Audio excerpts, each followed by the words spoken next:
Hey, Big Finds. Hey, y'all. Hey, it's your girl Kim, and I'm back for another episode of Big Fine Talks podcast. So, yeah, before we get into anything, I want to say that I really appreciate all the feedback from all of my episodes, but specifically my last episode. Happy birthday to Marlo. Happy birthday, Marlo. The episode that, my first ever YouTube episode. And my tribute to my uncle, who has gone to glory. Let me be old. Who has gone to glory. So I really appreciate all of the feedback and all of the love that I've gotten from that episode, because that was something that I had been talked about. I wanted to do, like, I was like telling my family, I'm going to do a tribute episode to Marlo for his birthday for months. And I kept changing up the premise of how I wanted it to be. Like, I didn't know if I wanted to actually like do an interview style or what. But given with time and everything going on, the holidays, everyone's been sick and whatever. I just decided to do like the message setup and me read the message and share the pictures. So I really, like I said, I appreciate everyone who participated, and I really appreciate all of the feedback and the love. So yeah. So let's get into today's episode, which is called Choosing Myself. And this is like an extension from self-care. This is an extension from gratitude and attitude. This is really choosing myself, right? So hang on one second, bear with me. Because I had to, like, literally, I don't want to choke over my words, and I don't want to be crying on camera again. So I had gave myself like an outline structure of how I'm going to do the episode, which is brand new for me. But yeah, so the realization of me needing to like choose myself for real, like not on no surface level bullshit, me just being like, yo, you gotta choose yourself. So let me just say this. My journal had ended up becoming a mirror to me, and it sounds so crazy. It's as deep as it sounds, is what I would say. It's as deep as it sounds. So I was, I think it was Sunday or one of the days, like later, like in the weekend, or maybe like Monday or something. I was journaling, and I had realized, like, oh my god, I'm coming to like the last two pages of my journal, and I'm like, this whole journal is about other people. Like, about how I feel in the moment or the day or something happened. It's about other people, right? And I'm like, I don't like that. Romantic or my family, my friends, whatever. It's always about everybody else. 100% my journal is about how I'm feeling from somebody else. Somebody else that validated a good or bad feeling for me, and I'm writing about it. My journal. I'm writing in my journal about other people, neglecting my relationship with myself, neglecting to give myself some feedback, to praise myself, to talk about how I made myself feel. And I just was like, I don't really like that. So literally my journal wasn't a reflection of my own life. It was like a record of my emotional dependency. And I don't like that, especially from a major independent person like me, and a person who loves their space and their free time and stuff like that. But one thing about me is I surely was finding ways to center all of my feelings based on my relationships. And I don't like that, and I don't fuck with that. And I think that me choosing to do the opposite of that now is going to force me to have uncomfortable conversations with people, because I do not want my journal. I'm not saying that I won't be writing about people or anything, especially like if it's a big feeling, if it's a major feeling, whether good or bad. Um I'm not saying that I won't, but I think that like when I'm choosing myself, it means that I need to prioritize myself. I need to prioritize how I feel and what is going on inside of Kimberly. That's all I'm saying. So and like So we're taught, you know, we're taught that happiness is external, and it's all about, from people who use people, from people who are like, oh, if I do this, I can get this from that person, or from people who literally are seeking validation. Like we're conditioned to seek that external happiness, and that's from fairy tales, fairy tales from the oldest time. They all are centered around this girl finding the love of her life. We were raised on that shit, to rom-coms, and now social media, relationship milestones as proof of worth.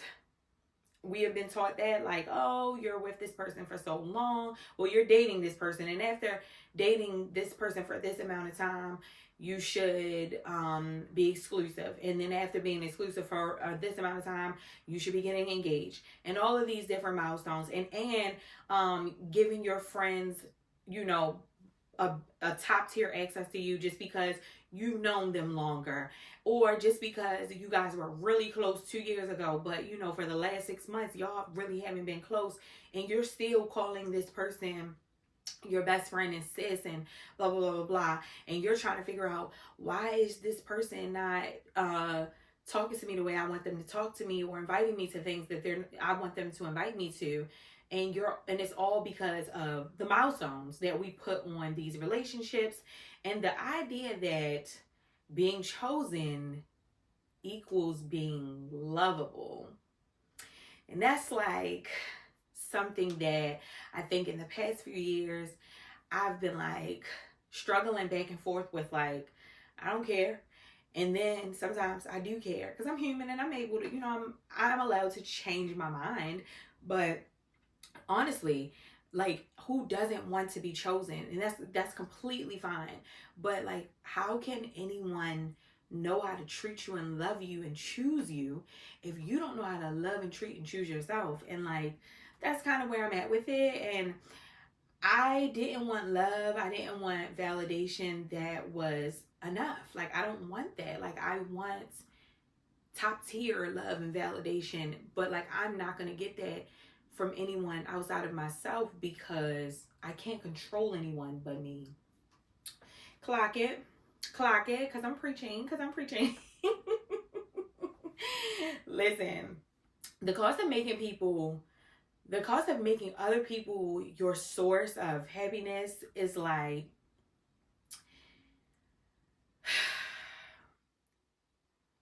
it can lead you down a dark path of having fake confidence, or feeling like you need to be humble or overcompensating,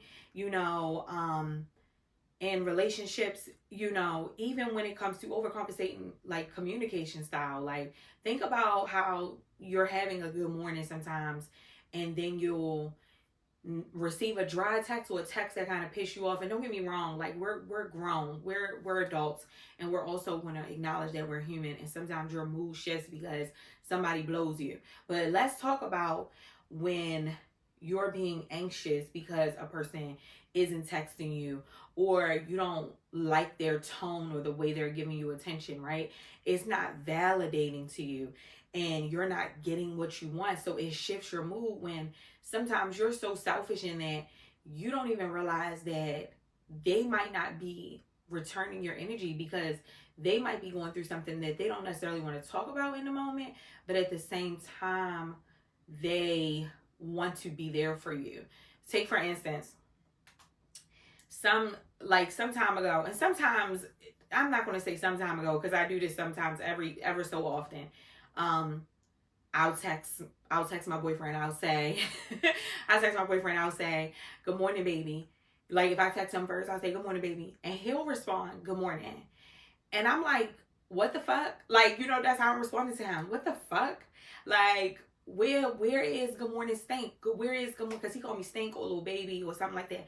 Where's my response back? What do you mean, good morning? And it's like, in the moment, it's like, because I'm not getting that validation that I wanted. I'm not getting my energy returned.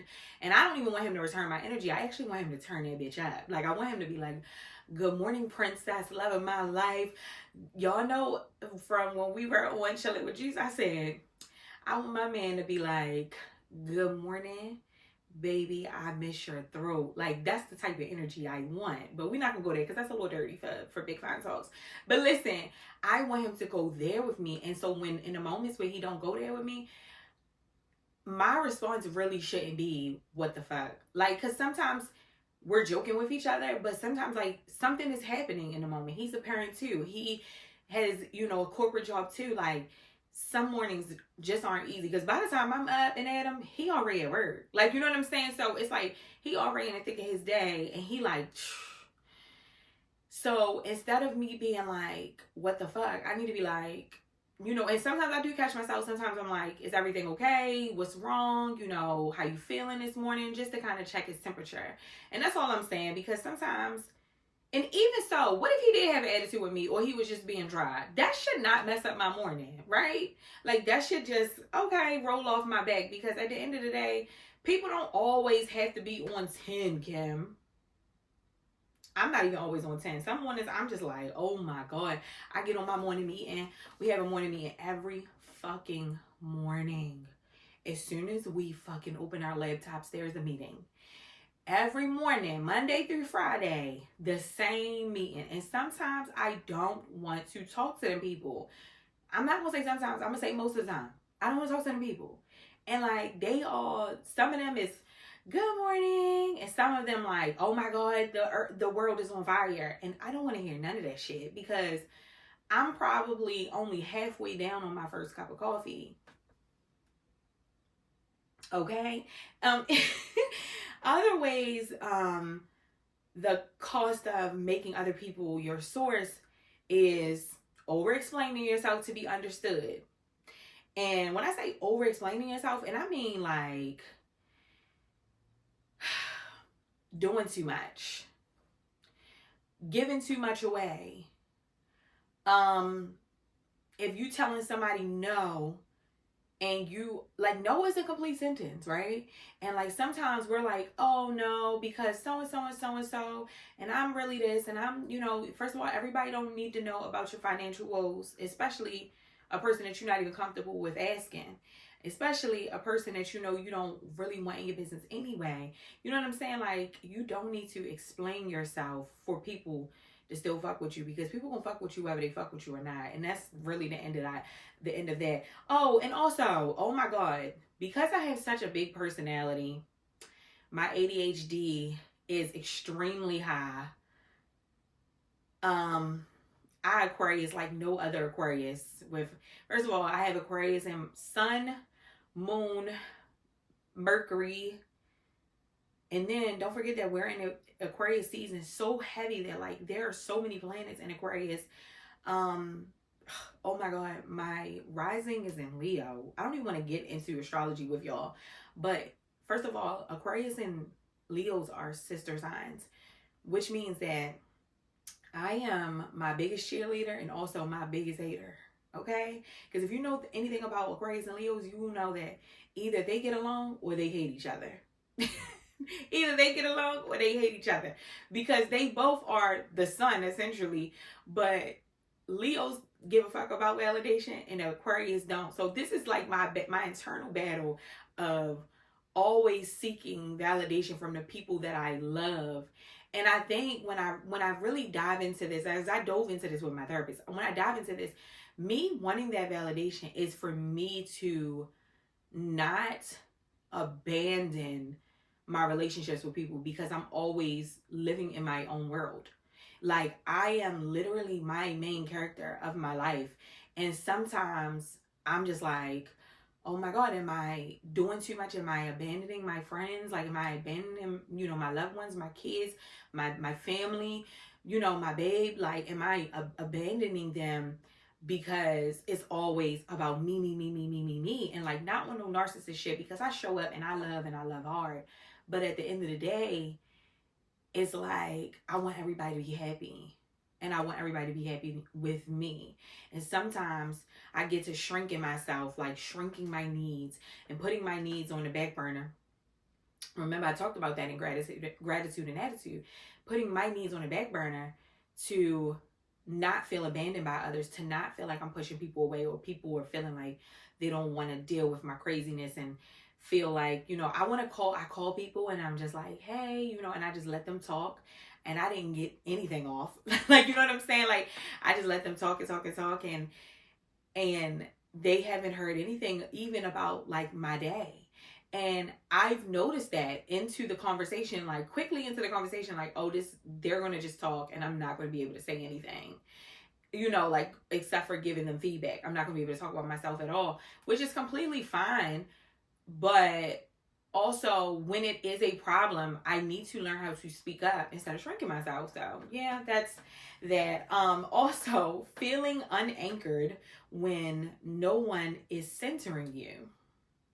So like and this is not anything that I struggle with personally, but what I will say is I know that sometimes I'll hear stuff, and let me tell you this. This is why I don't feel like this. Because one, I'm the oldest girl. One, I'm technically the middle child because my mom's middle child, because my brother is older than Lauren and Courtney, my sisters. They're twins. So technically, they're the youngest. I'm the middle and I'm the oldest girl.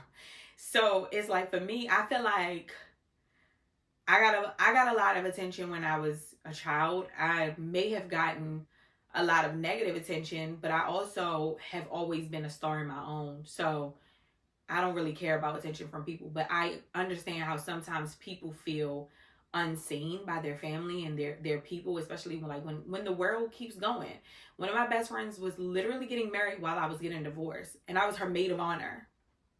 I was her matron of honor, excuse me. I was her matron of honor because I was still married. And I was in the middle of a divorce from my childhood sweetheart. I was in so much pain. I was insane at the time. I was drinking like crazy. I was, whatever. I was crazy. Let me tell you how crazy I was. Her bachelorette weekend was in Vegas. I didn't take any days off. I literally left work on Friday. I left work on Friday, got the train to the airport, got back Monday morning and caught the train directly to work. I was only like an hour late for work. Literally insane. I was so insane back then, but I was newly single and I was making like less than 40K probably, and I had to pay all them bills on my own. Okay, I was like 30, so this was a while ago. But at the end of the day, like, I'm not, like I said, I'm not the type of person who like feels unseen when everybody's life is going on. But I understand, like, another person would have been like, oh, I can't be there for you because I'm going through a divorce right now. Like, that's my best friend. That's my sister. That's my sister. I will swallow whatever the fuck I got going on to show up for my people. But also, that's a problem of mine, because the same way I showed up for her when I was going through hell, because it was her wedding, I would do that if it was just a regular Tuesday. And she just was like, oh, if she say I'm over stimulated with the kids, I would still show up and swallow my shit. And like, I know that's not something that she would want me to do. But yeah, so moving along. So choosing yourself as your primary relationship, okay? This sounds so weird, but we're going to pivot to it because I don't want it to be dramatic. I just want it to be grounded. You know what I'm saying? So to me, what it means is to be romantic with yourself. To be your own romantic partner. Get your mind out together, because I ain't talking about making love to yourself and having a fap session. I'm not talking about that. Do whatever you want to do on your own time. You know what I'm saying? But I'm talking about showing up for yourself emotionally. When you're journaling, because we want to circle back to journaling. When you're journaling, write yourself a love letter every now and then, like once a week. Write yourself a love letter. Tell yourself how much you love yourself and you love your growth, and give yourself some positive feedback and some constructive criticism. You know what I'm saying? Because the same way you can give your friend constructive criticism, girl, stop texting that nigga, like, do that same shit for you. You do that same shit for you. I'm pointing at you. Keep promises to yourself, as in keep your goals. If you made a goal, that's a promise. Stick to it. And okay, speak to yourself with tenderness instead of criticism. And when I mean it, like, I'm talking beyond affirmations and stuff like that. I'm talking about like when you are talking to your friends and be like, oh my God, guess what I did? My dumb ass, my stupid ass, and da, da, da. Like, stop that. You know what I'm saying? Like, I get it, but at the same time, you the words that you speak are powerful. So we just got to be better at the way we talk to ourselves. You know, talking to yourself worse than how you talk to other people, putting yourself down or humbling yourself, quote unquote, humbling yourself when you get to big everybody up. That's not cool, you know. But other ways you can take yourself on dates, without calling it self-care, without being like, oh, self-care, I went and tried this new coffee shop. No, I went and tried this new coffee shop because I'm taking myself out on a date. This is something that I want to do. We all do it anyway. We find a good spot and we will take the same person back and forth to that place, or better yet, we'll take a new date to a place that we went to with an old date. Okay, clock it, clock it, clock it. Dressing for yourself, not attention. And I tell all my clients this, my style clients, what is your style? So you always have, like, not everybody, because I don't, just because I'm fucking weird, but everyone has a style, like someone's style that they inspire, like they're inspired by somebody's style, right? But so I ask people, whose style are you inspired by? But what is your style like? How do you feel comfortable? Show me what it is that you feel comfortable in. Show me what it is that you feel sexy in. Show me what it is that you feel you're most confident in. Because sometimes sexiness is not your confidence, okay? Sometimes it's something else. Being eccentric sometimes is how people feel better about themselves, you know? So dress for yourself and not attention from others. Make decisions that protect your peace, even if no one is applauding them. So that means motherfucking boundaries for real. For real. Even with yourself. Everybody don't need to, oh, that's good for you. So motherfucking what? Like, you know, I don't chase connections anymore. I cultivate them. Starting with me, you know, starting with me, treating myself better. So yeah. So rewriting your inner narrative, right? The guide that I have for the listeners through like reflection is like questions, right? Questions to ask yourselves. Question 1. Who am I when no one is choosing me? Who am I when no one is choosing me? What does commitment to myself look like? And if you can like know what commitment looks like with someone else, then you can come up with that answer, okay? If I were dating me, how would I treat me differently? So from the outside, you know, think of yourself as a third person, as a third party person, as a different person. If I had someone like him, how would I treat them? You know what I'm saying? How would I treat me differently? So, you know, I stopped asking, why don't they love me? You know, I started asking, why don't I love myself the way I'm asking other people to love me? That's the real question. Like, why don't I? That was, you know, like when I'm thinking about like this goddamn journal, I'm just like, why do I let people get me like this? Especially when I'm talking about like the negative journal entries. Like, why do I let people get me like this? One, you gotta stop letting people treat you like that. You gotta stop letting, you know, treat yourself better. And people will know. You know, of course they'll like, there are some exceptions, and some people just gonna show their ass. And you just going to put them in their place. But anyway, so